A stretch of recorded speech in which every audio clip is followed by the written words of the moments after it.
Assalamualaikum warahmatullahi wabarakatuh. Perkenalkan, nama saya Dewi Yuli Putriyanti dengan NIM 2210202032 dari kelas PAIA 2022 dengan dosen pengampu Dr. Syarrubi MPDI.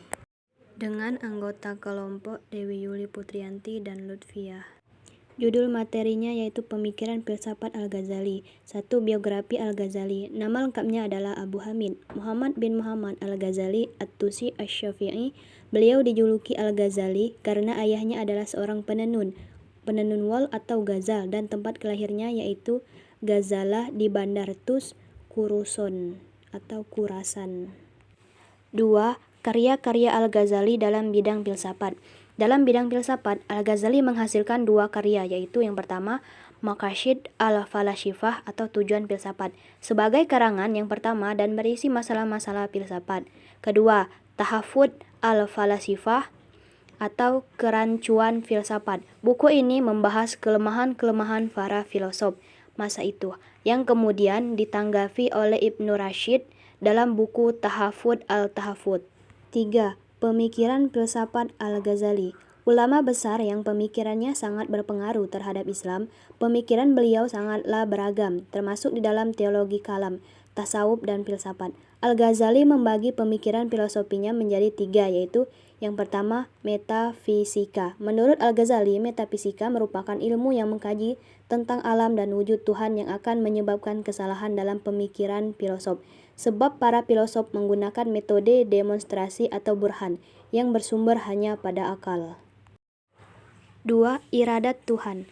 Mengenai peristiwa alam dan dunia, Al-Ghazali berpendapat bahwa dunia berasal dari iradat atau kehendak Tuhan saja.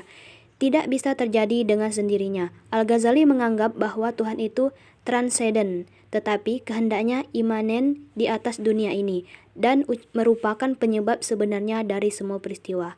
3. Etika. Mengenai filosofi, etika Al-Ghazali dapat dilihat teori tasawufnya dalam kitab Ihya Ulumuddin.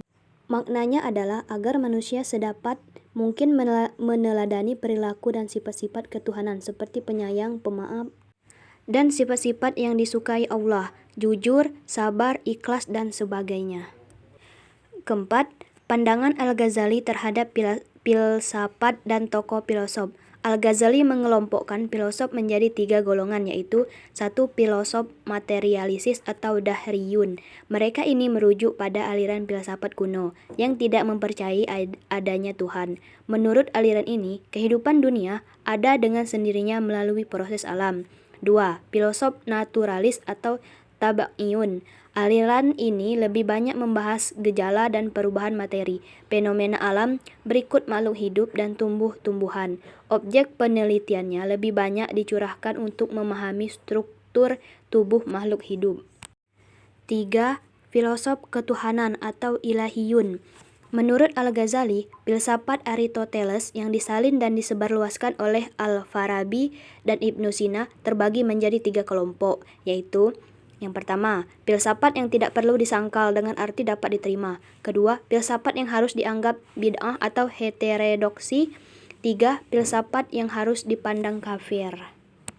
Baiklah, itulah materi yang dapat saya sampaikan. Terima kasih atas waktunya. Saya akhiri. Wassalamualaikum warahmatullahi wabarakatuh.